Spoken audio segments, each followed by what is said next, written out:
વહાલો લાગે છે શણગાર એના આવ્યા પછી. વેડિંગ ડાયરીઝના એપિસોડ 2માં આપ સૌનું સ્વાગત છે.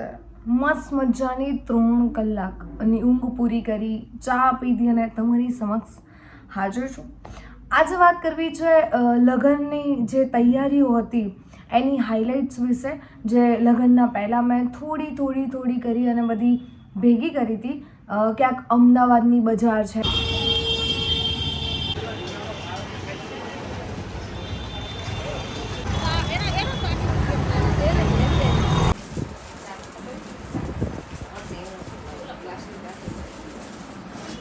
તો ક્યાંક મમ્મીની દુકાન છે જ્યાં મારી બધી જ વસ્તુ સ્ટિચ કરી હતી, જ્યાં બધી વસ્તુ મારી સિવાઈ છે, ડિઝાઇન થઈ, કપડાં ત્યાં મેચિંગ જે પણ છે એ બધું બન્યું.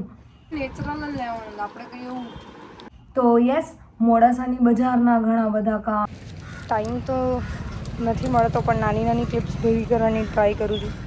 આમાં બાજોટ પાટલા છે યાર, પહેલી વાર લાંબી સ્લીવ્સ અને મોઢું બાંધીને બજારમાં. અને યાર વાત જ જવા દો.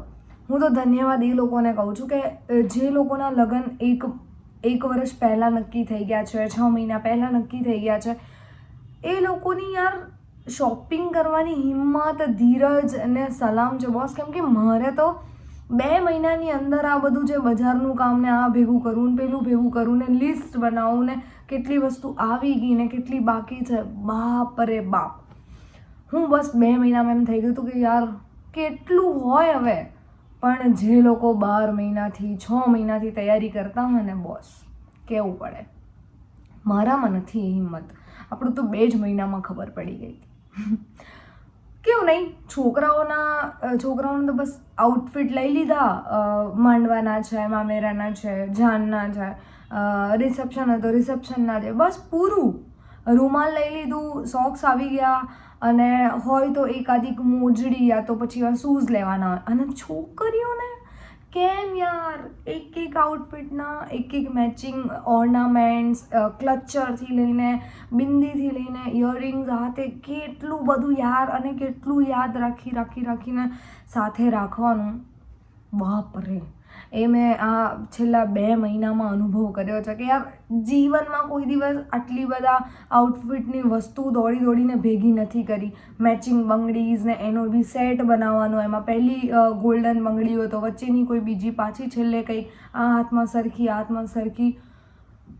એવું લાગ્યું ને કે એન્ટાયર આટલા બધા વર્ષનું કંઈક હોય ને આ મેં 2 મહિનામાં જ કરી લીધું છે. કારણ કે મને યાદ નથી કે છેલ્લે હું ક્યારે આમ કોઈ વસ્તુ માટે સ્પેશિયલ બજારમાં ગઈ હોઉં કંઈ લેવા, જેમ કે ક્લચર છે, કોઈ હેન્ડબેગ છે, કંઈ લેવા માટે, જે મેં આ 2 મહિનામાં કર્યું છે. એ અનુભવ તો ખરેખર અદ્ભુત હતો અને ક્યારેય ભૂલાય એવું નથી. કારણ કે યાર આપણા માટે, આપણો જ દિવસ યાદગાર બનાવવા માટેની એ જે મથામણ, મારા એકલીની નહીં, એન્ટાયર ફેમિલીની. મારી નાની બેન છે જે હોબી હાઉસ કરીને કામ કરે છે, પેજ ચલાવે છે, અને એની અંદર એ બધા જે સાડીઝ હોય એના નીચેના ટસલ્સ બનાવતી હોય છે, અને ઘણું બધું બ્લાઉઝને એ અલગ આરી વર્ક અને અલગ વર્ક કરીને બહુ જ સુંદર બનાવતી હોય છે. તો એની પણ એટલી જ મહેનત. તો ગાઈઝ, આ મારી એક સાડીના બ્લાઉઝ માટે કરીને હેન્ડવર્ક માટે ડિઝાઇન થઈ રહી છે, જે મારી નાની બેન કરી રહી છે અને એની ફ્રેન્ડ. આઈ એમ સો એક્સાઇટેડ. ડેલી વ્લોગની ચેનલમાં કોક વખતના વ્લોગમાં દેખાતી હું આજકાલ એટલે કેટલાક અઠવાડિયાથી ક્યાં છું ને એનો જવાબ ટૂંક જ સમયમાં તમને લોકોને મળી જશે. અને એનાથી બી સ્પેશિયલ વસ્તુ એ કે 2 દિવસ પહેલાં મારું જે પાનેતર હોય એનું બ્લાઉઝ સિવાયું, અને આજે મારી બેન એની ઉપર થોડુંક વર્ક કરીને એને વધારે જ એટ્રેક્ટિવ બનાવી રહી છે, મહેનત કરી રહી છે છેલ્લા 1 કલાકથી. તો ફાઇનલી લુક આખું રેડી થયું. એટલે ચલો હું તમને બતાવું કેટલી બધી મહેનત આ એક મોતીએ ટાંકે છે, આ વર્ક કર્યું છે એમાં, સિરિયલ જોતા.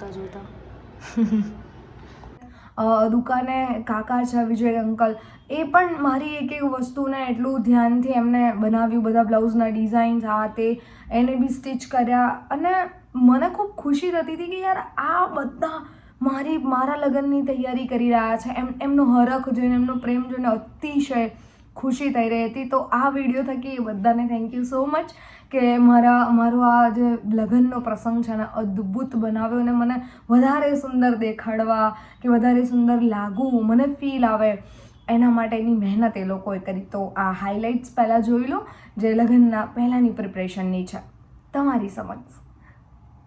હાય ગાઈઝ, લગ્ન પહેલાં છોકરી છે ને આમ શોપિંગ કરવામાં ને એમાં બિઝી હોય, પણ હું જુઓ અત્યારે અમે લોકો મારી શોપ પર છે ને બપોરનો ટાઈમ છે તો આ સાડી પહેરીને સાડી કેવી રીતે પરફેક્ટ પહેરવી ને એ મને શીખવાડે છે મારી ભત્રીજી પરી.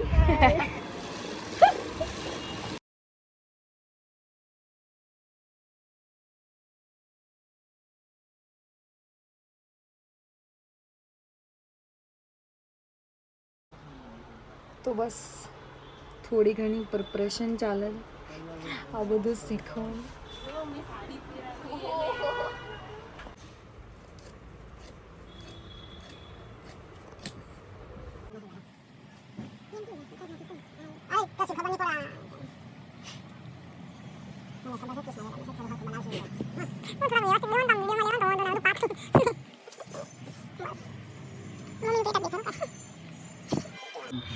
હકીકત અંતાડીને ક્યાં જશો તમે?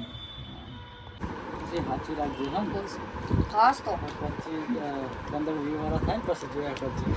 આવું કરશે.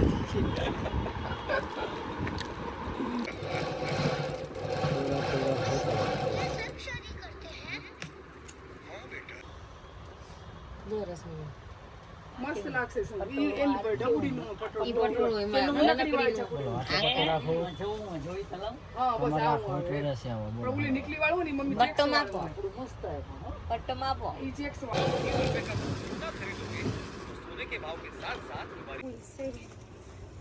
કેમ કે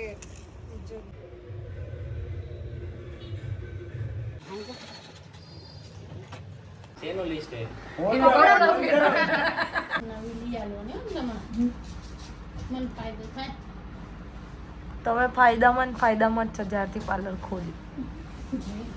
મસ્ત મારતા કૃષ્ણ બહુ આવડે છે પણ કોને શીખવાડ્યું છે આટલું બધી? એ ચૂપ થઈ જા, ચાર બ્લોગ ના લે. બનાવો તો પડે. હા લે હવે. મસ્ત કાપજો પ્રીતિ દીદી.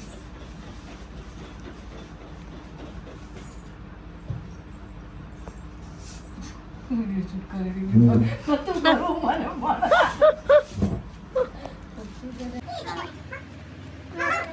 કોના જેવું લાગે ખબર છે? मोर कड़ा रख लो आप उसको आपके पास તું આજ કર.